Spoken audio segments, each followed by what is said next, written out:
when you were reffing O'Gara and Stringer together, oh, you had your word cut out. And then Sexton's not much better. And then you got Bigger here in Wales. And Nigel Owens, big thanks for joining us. You're a pundit slash expert now with Amazon Prime. How are you adjusting to life in that role away from refereeing?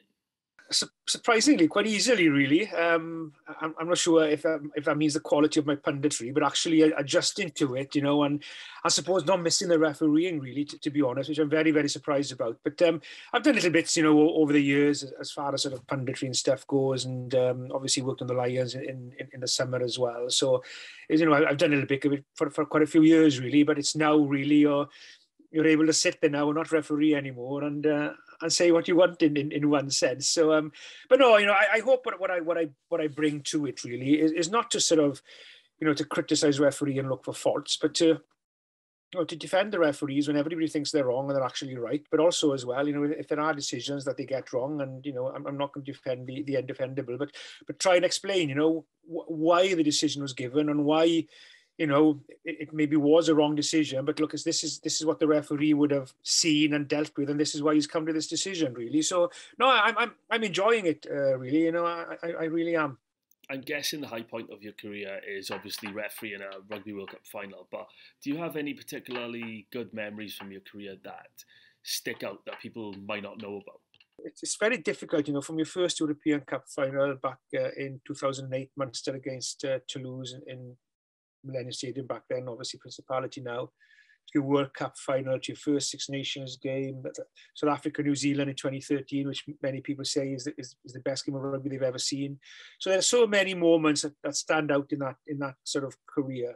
But I think the one that stands out, which not a lot of people know about, some do. I went to do a Q&A, myself and Dan Lydiat up in Pencoed Rugby Club on a Wednesday night. And we were doing a Q&A then for sort of sponsors of the clubs, Worthy Wednesdays they were called. And before then, the sort of main Q&A with the sort of adults in the club, we were doing a little one with the junior section, the under-13s team, or the under-12s team in Pencoed. And then after the Q&A with them, before we went to the main one, the coach came up and said, "Oh, Nigel, we're in about 3 weeks' time, we play in Cwmbran under-12s in the Welsh Cup. And both sides are unbeaten in the last sort of 3 years. So it's going to be a really big game for both teams. Would you mind coming and refereeing it?" And I say, "Well, look, I don't know what I'm reffing yet. It's the last 2 rounds of Europe, so they haven't let us know where we're reffing yet until they know who's playing for what. So if I can, I'll come along." So anyway, I got my fixtures with 2 weeks before, so I rang him up and I said, "Look, I'm refereeing Leicester against Ulster up in Leicester in Welford Road, 6:30 p.m. kickoff live on the Saturday night. So what I'll do, I'll drive back after the game, but I won't be home till about 2-3 o'clock in the morning. So if you can put the kickoff back from 10:30 till about midday-ish." So I said, "No problem." So they put the kickoff back till midday. So I reffed the game. It was live on TV, the game was. So I drove home afterwards, went up to Pencoed on a Sunday. The kids didn't know I was coming to ref the game. So I went to the changing rooms, and God, their faces were a picture. Some of the kids are going, "Oh my God, it's Nigel Owens. Oh, have you come to ref a game?" And then I was sort of, do the "Yeah, can I see your boots now then?" And, speaking to the front row, and then going on the changing rooms. And I came to the little winger sitting in the corner there. And I said, "I see your boots, please." And he said, "I hope you're going to referee this game better today than you did last night." I thought, "that cheeky bugger." And I just laughed and I thought, this kid doesn't care, who that ref Leicester Ulster last night in the deciding game in the pool in the European Cup. He doesn't care if I referee the World Cup final. All he cares about is that I referee this game correct for him. And I don't know, I thought, he's right.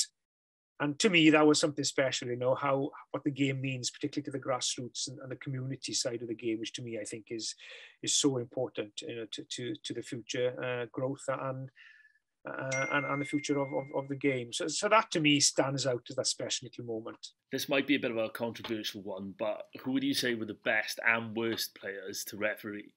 That's a very good question, Alex, but a very difficult one to answer because of the game of rugby. It's a game for all shapes and sizes, from your front rows to your fast winger, to your big centres, to your back rows.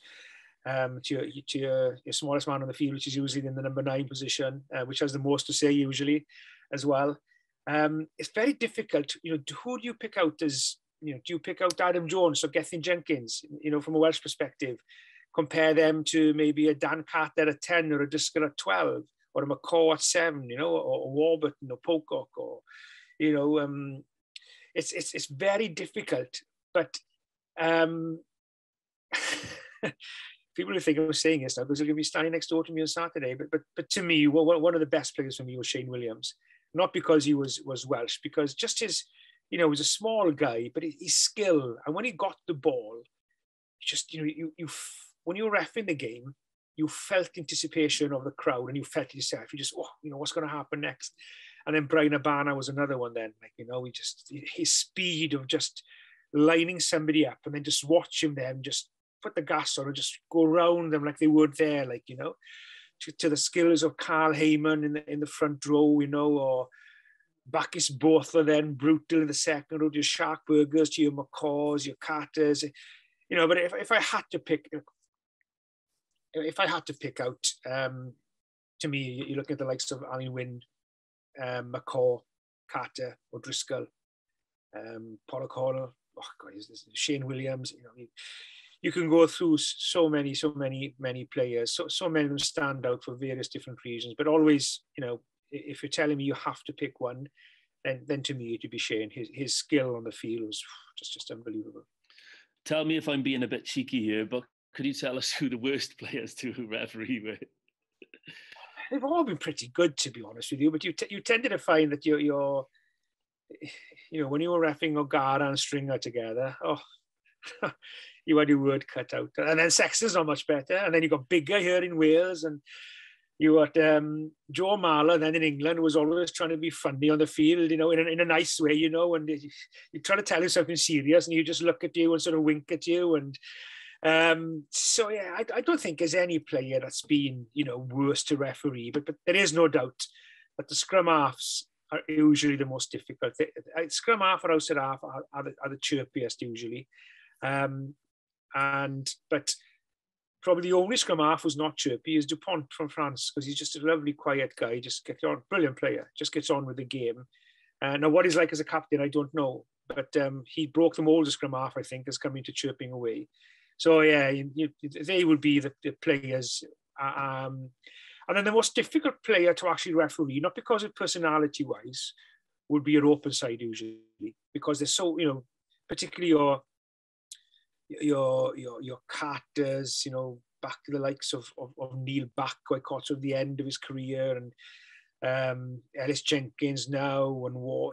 They were so good in over that ball that you had to be really switched on and focused to make sure you got the decisions accurate and right, because it's so difficult, it's so quick.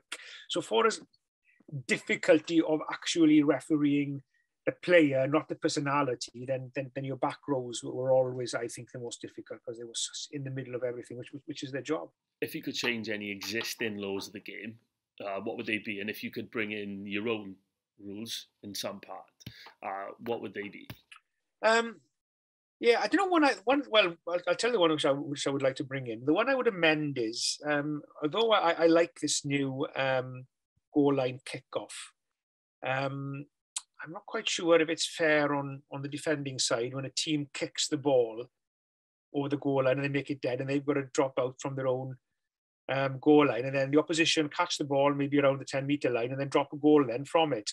So to me then, that I think can increase the chances of teams actually kicking a bit more. So that happens because we've seen a couple of drop goals. So I would amend that to either it goes back to normal 22 dropout if a team has kicked the ball over the dead ball, over the try line and grounded, rather than carried over or held up, or that you say that it has to be gone through a phase of play like a free kick before you can actually drop goal it. So that would be one amendment I would make to the current laws. And then the other one then would be, I would like to see a reduction in the substitutions, I think, and certainly the way they're used, because you've got 16 players on the bench, and then all of a sudden, second half, you just got 16 new players coming on the field between the both sides. It stops the momentum of the game. Because when you're reffing a game when the subs started coming on, you knew and you felt yourself, oh, the game loses a bit of intensity then, you know, the stop starts, new players on, and, you know, front rows coming on, and then you've got to start again, and they're playing against the front row who's played 60 minutes, who's tired. And then, so I would like to see the amount of substitutions reduced, and also the way that they can use them as well. I think that will benefit the game as a spectacle. I think it will also benefit the game from a safety point of view then, because, you know, for players to play 80 minutes instead of being trained or coached to play 15 minutes means that you're going to have to carry a few less kgs around with you to last the 80 minutes, which then hopefully will take away a little bit of the big collisions and the impact as well, you know. So to me, that is something I certainly hope that they will look at and certainly sort of trial to see how it pans out, you know. There's a lot of chat in football particularly about, should we give referees, serving current referees, the space after a match to explain contentious decisions? Do you think that should exist in rugby or not? It's a very difficult one, that one, Alex, to be honest with you, because what they'll want to ask is one decision that the referee they think has got wrong, or a controversial decision, and then everything then comes around that decision, which takes away from the other sort of 79 minutes of brilliant rugby and performance by the players, the teams, and the referee, and then everybody's talking about one decision. And I think it's very difficult for you to come off the field without actually having seen the incident again to actually know, you know, well, yeah, okay, maybe I could have given. And in rugby as well, it's very different to football. If you look at football, the rules of football are pretty much more black and white. It either is or it isn't. You know, if you raise your hand to somebody's face in football and it's a red card, you're off. There's no ifs or why or buts, you're gone. Now in rugby, you can tackle somebody high and have three different outcomes. You can have a penalty, a yellow card, or a red card. What it can't be is a play on. But the referee chooses between three decisions to make, and then when we sit down afterwards as a group of referees and discuss some huge talking points, I guarantee you, a lot of the occasions, the room will be split. Some referees will say, no, I'd have given a yellow. Others would have given a red. So there's a lot of decisions in rugby which there aren't really rights or wrongs to it. Now, some decisions are wrong, don't get me wrong. But I don't know, it's a very difficult thing to manage, I think, you know, to go into a press room or do an interview straight after the game on the decision, which, you know, look, I need to see this again, and, you know, my view is right, but maybe then the rugby manager or the selectors will think, well, no, actually we think you should have given this decision. So it's not a straightforward process, I think, and I think, not that I'm looking for a job here, don't get me wrong, but I think maybe by having an ex-referee doing a bit on the punditry side now, you're able to explain to people, well, look, this is why he gave this decision. And then that, I think, helps, you know, and then maybe hopefully will take away the need then for people to actually, you know, want to sit down and grill a referee about, you know, in a decision when emotions are running high at the end of the game. So, no, I think there's a better way to deal with it, I think, you know, and there are procedures in place, you know, for coaches and people to ask the question and have the conversations around decisions.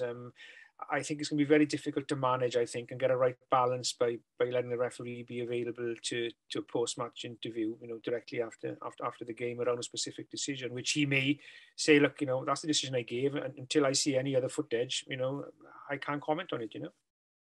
You're part of the Amazon Prime Video coverage of the Open Nation series. Obviously, we've got Wales-Fiji this weekend.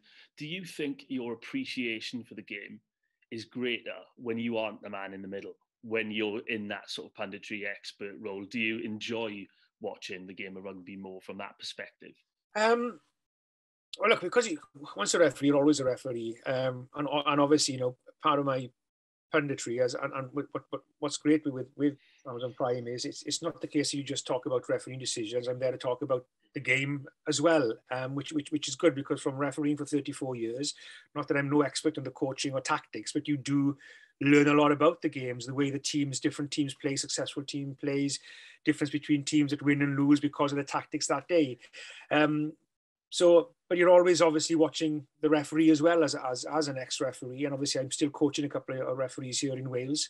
So I watched, you know, one of the referees was refereeing England Tonga on the weekend, so I watched that game because I was coaching him.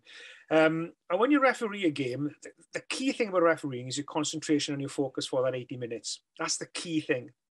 So when you're actually focusing and concentrating on what you're doing, you don't appreciate sometimes how good the game is or how poor the game is. And it's only when you sit back then and review the game, to do your self-review, which you have to do, you then appreciate, what really was a great try, or what a hit that was, or what a great game it was. So when I'm watching the game now, you certainly are able to enjoy more of the game, because when you're on that field refereeing, you're concentrating on what you're doing, when now you're seeing a sort of a bigger picture as well, really. So yeah, it's very different to viewing the game sitting in a stand or on the side of the pitch than it is when you're actually on the field running about refereeing, I can tell you.